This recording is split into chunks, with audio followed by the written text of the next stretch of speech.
This is Bernie Ziegler, and this is the fourth in a series of tutorials on the MS4 Me 3.0 facility for Markov modeling. We'll focus on reliability concepts with particular application to healthcare intervention strategies. We'll take reliability as the intrinsic quality of a system or component that allows it to remain functional or up over a given time interval. Failure occurs when a system or component stops performing its function or goes down. And availability is the measure of reliability. That is the ratio of uptime to total elapsed time, which is the uptime plus the downtime. And this is, in Markov modeling terms, the probability of the up state. And in healthcare, this is the probability of being healthy. And in general, it's the probability that the system is healthy or is working or in the up state.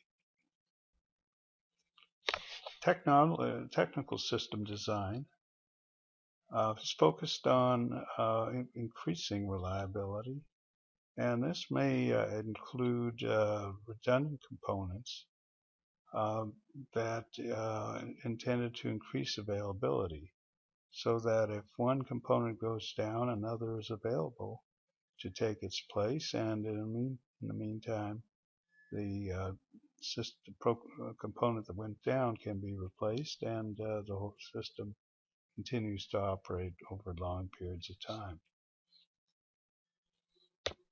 Now, downtime includes both the time to repair or restore to full functionality, as well as the actual time which the system is not working. And to keep it working, there are two forms of maintenance. One can be preventive and the other corrective. Corrective tries to correct the system or restore it after a failure. But prevention or preventive maintenance is the strategy in which we try to keep the system healthy before it actually goes down or has sick or other problems. And I believe this focus on reliability has many applications for the design of healthcare intervention strategies, and a very open area of research for application of classical reliability concepts. Let's first start with basic reliability modeling using continuous time Markov models, and we'll later return with using approximate approaches with Markov matrix modeling. The systems can be abstracted into healthy, failed, and repaired states. Healthy, failed, repaired, and the transition from healthy to failed is represented by the failure rate, as we see here. Now we can equip the models within devs to have outputs and inputs. For example, the output to report on failure from the model to other systems like repair systems. And the input from such systems to repair the model or system it represents can be a repair input to the model. This allows us to create coupled models in which we have, for example, a single unit which is going to be our basic model to a repair process which represents the repair that can be done on the system. And these can be coupled together with the outputs and input ports that we see here, and also there can be external input repairs that allow the system to be part of a bigger system. Let's start with our system or single unit in a healthy state, and also the repair process waiting for notification of failure from the currently healthy system.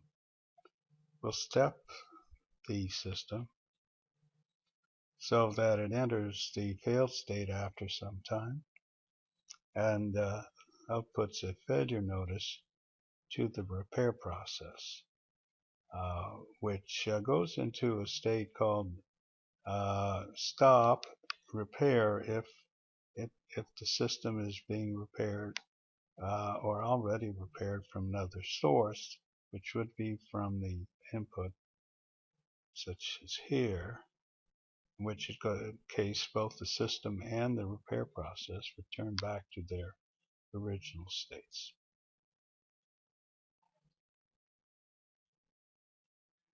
Let's look at another case where there's a failure. The repair process goes into this temporary state, and then continues on, if not interrupted, to actually do the repair. And after some time, the time taken to do the repair, it outputs a repair output, sends it to the system, and the system goes into a repair state, while the repair process puts out a notice that system is now repaired, and the system returns to the healthy state, and the repair process goes back to sleep, waiting for another notification.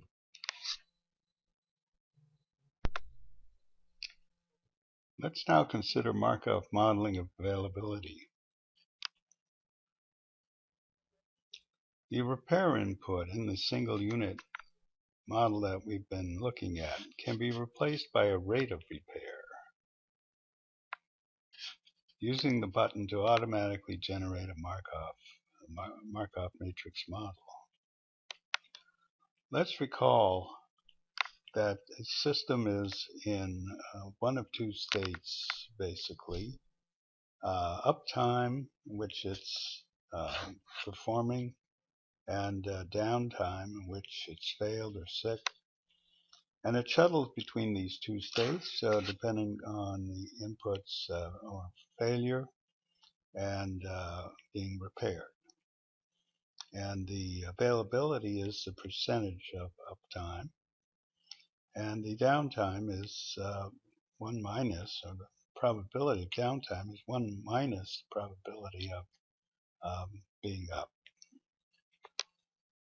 Reliability designs can be studied using the Markov matrix model for simple cases, or coupled models of CTMs, which may then also be aggregated and studied with simplified models.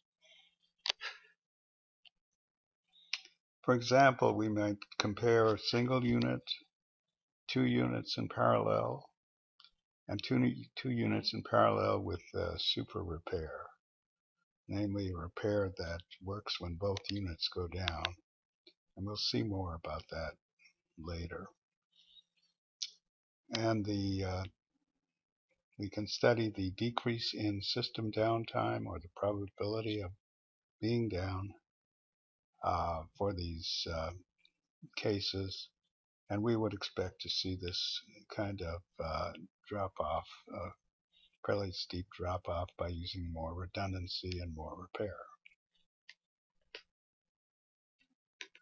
Continuing with redundant component systems, let's consider how to construct such systems using Deb's coupled models, and in particular hierarchical construction. For example, here we have multiple component model, whose components are replicas of basic unit system with repair that we discussed earlier, and a super repair process that can step in when all of the redundant component systems are down, so that it can bring the system up. Each system, of course, has its own repair, but if all the repairs fail, then the super repair process must kick in. And this is a system entity structure that represents the family of such systems, and there is the capability to generate any number of these simple generic systems with repair process, and each of the unit systems can be a single unit type, the ordinary type that we've just seen, or more advanced representation of failure, which we'll talk about in a moment. And you can see that the simple single generic repair is the kind of system we just talked about. And the super repair process is interesting because it must identify which failure occurred in order to be able to fix that particular system. So it, for example, with 2, it waits for both to be failed before it issues a repair. Events in Markov models occur as Poisson processes with exponential distributions for inter-event times. These are said to be as the most random that can be possible, with no memory of the past to influence the future.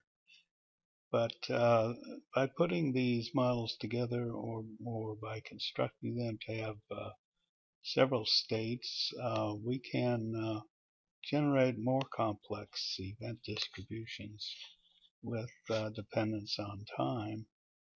For example, here's a 2-state model with a healthy state and another healthy state, and failure can only occur in the second healthy state, so that the transition from the first to the second represents the time it would take on the average to get to that second stage, and there can't be any failures during that average inter-event time. And we can generalize this concept and have several stages, any number of stages, and with transitions from one to the other, and failures that can occur in each stage, where the failures have different rates dependent on the stage. So a stage can represent ages, for example. As the system gets older, you can have failures get more frequent. Here, for example, is a histogram of failure times generated by this more simple model, where we can see the times that have been generated. And here is the same data reorganized to compute the failure hazard function, which gives the rate of failure as a function of lifetime. So you can see that in the early lifetime there are few events, but as life progresses, failures occur more rapidly. Now for a quick word on Markov modeling for preventive maintenance uh, with particular application of healthcare strategies. Here is a multi-stage health model, but we've added an input port for testing so that in this model with 3 stages, healthy, sick, and very sick, each one can respond to the test and produce some result, and this result can then be used to restore the system back to the healthy state, but we assume that the time it takes to restore back to the healthy state increases with the stage. So it is longer in where the system is very sick than it is when it's sick. So we can study that model by coupling it up with other models to generate the test strategies, but also we can approximate those kind of models by replacing the input port for testing by a rate of testing. So we assume here that the rate of testing is 0.1. And this gives us, by pressing the button for generating Markov matrix, a model that we can run for, say, the test rate of 0.1. We get some probability of being in various states. And we can also, for example, compare with a faster test rate, 0.9, and see where that leads us. And here's some results comparing the rate for 0.1 with the rate of 0.9. And we see that a higher testing rate results in higher health probability, so that the probability of being healthy or in the healthy result is 0.99 versus 0.9, and the other stages also reflect the increase in health, but also increased testing effort. So if we include the cost of testing, we can study the trade-off between cost, which is going to increase with rate of testing, and health probability, which also increases, but that has to be weighed against the cost.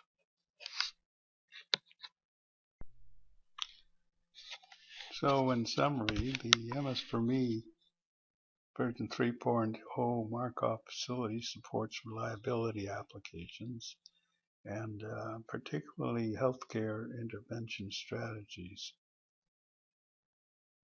The system provides modeling of reliability, availability, and maintenance. We can use hierarchical Debs coupled model families, the system entity structure, to enable creating model subsystem with redundant Markov modeled components. And you can use Markov models to easily generate complex event distributions, such as arrival processes and failure processes.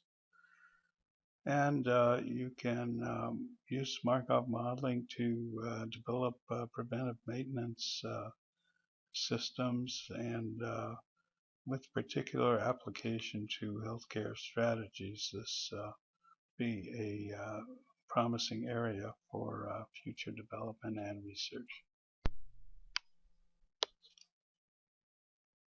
For more info and earlier videos, please go to the MS4 Systems website or send email to support@ms4systems.com.